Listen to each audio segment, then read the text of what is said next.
our Boozy berries. We have a mixture of berries. And we doused them. John used Lillet Blanc in his cocktail. So I used it to douse and macerate our berries. A light sprinkle of sugar, a little Lillet Blanc. You can add some mint if you like. And we're going to whip some cream to top that with. What the heck is she doing? Well, I'm whipping cream just to show you how quick and easy it is.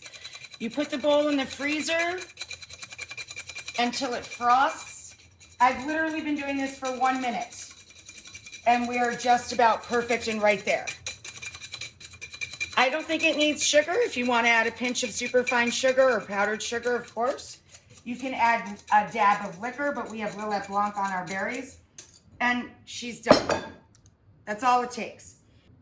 Our Boozy berries.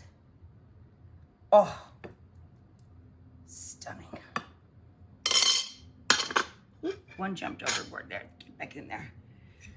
And some freshly whipped cream.